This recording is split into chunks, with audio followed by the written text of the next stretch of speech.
Bonjour le monde. Alors il y a quelques mois, j'ai été cité par Cyril, le marcheur et son chien, pour vous faire une vidéo sur quels sont pour moi les 3 objets qui font d'un bivouac un bivouac de luxe. Alors, le premier de ces objets, c'est un hamac. Alors, j'ai travaillé avec pas mal de hamacs différents, de toutes marques. Celui que je préfère vraiment, c'est le hamac Amazonas, c'est le ultralight. Alors, c'est pas le tout petit, c'est le modèle juste au-dessus. Je vais vous le déplier, vous allez voir. C'est un hamac pour une personne qui est vraiment ultra confort, qui fait 2,95 m par 1,50 m pour un poids total de 385 grammes. Vérifié sur balance, 384. Voilà. Franchement super content, beaucoup plus léger que d'autres hamacs type Ticket to the Moon par exemple, beaucoup plus solide que ceux de chez Decat. Voilà, moi j'ai découvert ça grâce à Sven, il n'y a pas très longtemps, un grand merci à toi. Voilà, je suis super content, je vais vous montrer dans 2 secondes ce que ça donne.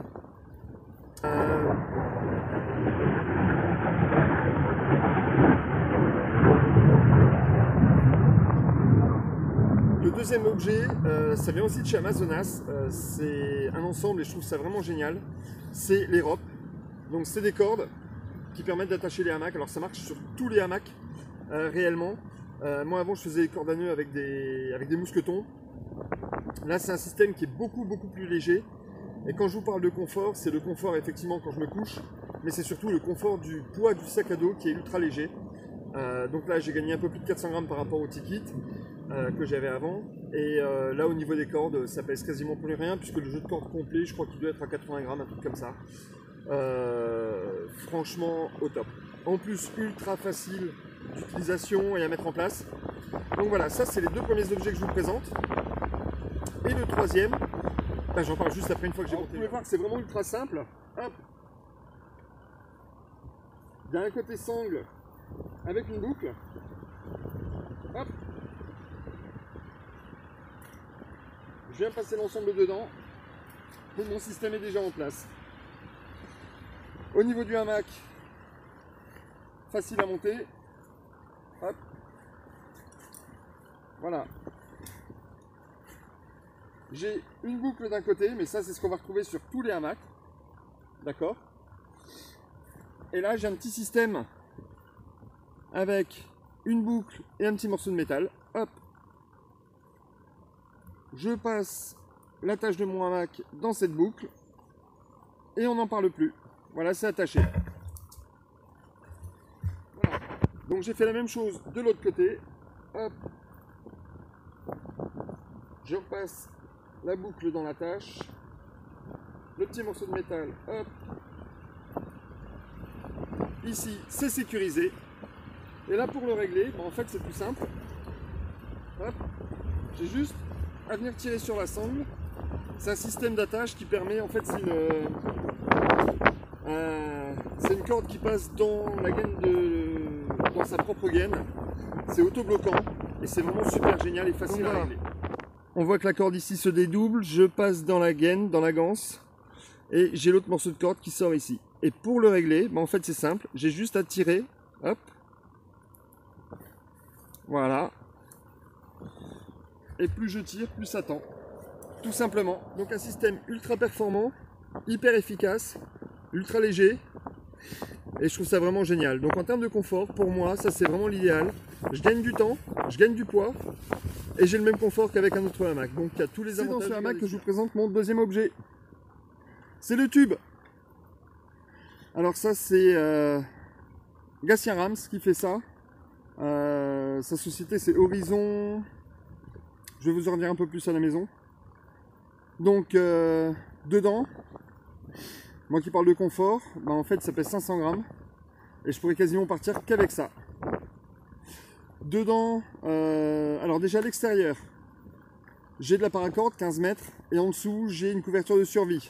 Hop, je sais pas si vous la voyez, elle est là. Hop. Donc couverture de survie qui me permet de pouvoir m'abriter, de la paracorde pour pouvoir faire mes fêtières. J'ai un deuxième morceau de paracorde et en dessous j'ai 10 mètres de fil de cuivre qui me permet de faire décoller. On voit qu'il y a une partie en caoutchouc ici. Alors ça c'est fourni avec. Et en dessous, j'ai de la tresse de pêche avec un petit émerillon qui me permet de pouvoir pêcher. Alors pêcher de la tresse et un émerillon, vous allez me dire que ça suffit pas. Vous avez raison.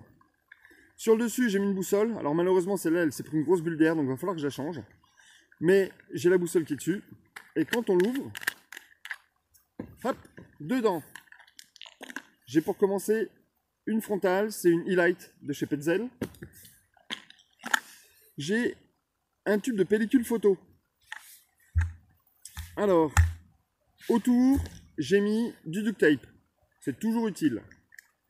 Et dedans, je me suis fait un kit feu avec des allumettes, un Tampax, j'ai du coton carbo, j'ai un petit fire steel, j'ai du papier avec de la paraffine dessus, enfin j'ai tout ce qu'il faut pour allumer un feu en urgence.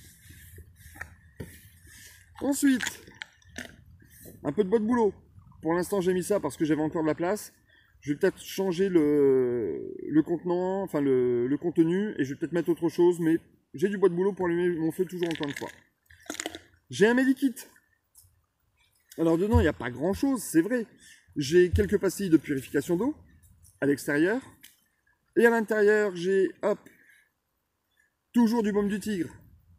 J'ai un préservatif, ça me permet de pouvoir transporter de l'eau si j'en ai besoin. Ça me permet de pouvoir faire plein de choses. Le préservatif, j'en ai déjà parlé. J'ai quelques cachetons aussi, un coup d'aspirine, un ibuprofène, enfin voilà. J'ai quelques pansements aussi dedans. Donc ça, hop, c'est le medikit. J'ai encore du fil de pêche. J'avais de la place, c'est rentré, tant mieux. J'ai ici le fameux kit pêche. Avec dedans, j'ai du bouchon, enfin j'ai une bulle d'eau, un bouchon, j'ai des hameçons, des plombs, un leurre, quelques émerillons.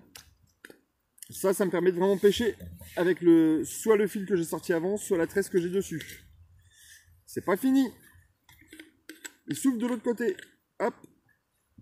Papier d'alu, ça peut me faire, alors quand on sait le plier et l'utiliser, ça peut me faire un semblant de mug, ça peut me permettre de faire un déflecteur si j'allume un feu, enfin ça peut me permettre de faire pas mal de choses. J'ai aussi, hop, alors ici dans les Vosges, je suis désolé mais c'est vrai que je suis un petit peu audacieux dans ce que je vais vous présenter, mais il n'empêche que j'ai une lentille de Fresnel. Alors la lentille de Fresnel, ça va me permettre de pouvoir allumer un feu, mais ça va me permettre surtout de pouvoir regarder si j'ai une écharde, si j'ai une tique, si j'ai quelque chose qui est petit.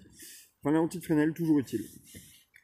Et j'ai, alors ça c'est assez particulier, à la base c'est quelque chose qui sert à éviter les gouttes quand on sert du vin. Donc ça se met, c'est un espèce de faux goulot qui se plie, qui se met dans une bouteille. Mais comme vous pouvez le voir, hop, c'est réfléchissant, donc ça peut me servir de miroir. De miroir, alors pour me regarder ou regarder une tique si j'ai dans le dos ou une égratignure ou quelque chose, sincèrement c'est pas méga top. Par contre pour me signaler ça peut toujours être utile. On a un gros avantage avec ce tube aussi, c'est qu'il n'y a pas de joint torique et pourtant c'est étanche. Ça veut dire tout simplement que si j'ai besoin de faire bouillir de l'eau, eh ben, je vire un petit peu tout ce qu'il y a là. C'est vrai que c'est un peu un inconvénient, mais il n'empêche que ça me fait un contenant et je peux bouillir de l'eau. Voilà. Donc en termes de confort, ça pèse 500 grammes, mais j'ai absolument tout un sac à dos là-dedans. Ce qu'il faudrait juste que je rajoute pour être vraiment bien, c'est un couteau. Pour l'instant, j'ai trouvé des petits couteaux comme ça, mais qui servent strictement à rien. Donc voilà, il faut que je réfléchisse encore à ça. Mais pour moi, c'est les trois objets qui font d'un bivouac un bivouac de luxe. Par leur confort, par leur facilité d'utilisation, par le peu de poids qu'ils prennent dans le sac. Et ce qui est bien, c'est que ça, ben voilà, je pars qu'avec ça et j'ai pas besoin d'autre chose, quoi. Donc voilà, c'était ma petite présentation. C'est ma façon à moi de voir les objets confort et les objets de luxe. Après, après mon sac à dos, vous le connaissez un peu tous. Donc une présentation un tout petit peu plus longue que d'habitude, mais au moins j'ai répondu à l'appel. Maintenant, si jamais ils ont envie de faire le défi et s'ils ne l'ont pas déjà fait, je vais nommer Salvatore Bushcraft. Je vais nommer Kevin Surcraft, Bushcraft, Kevin. Il se reconnaîtra de toute façon.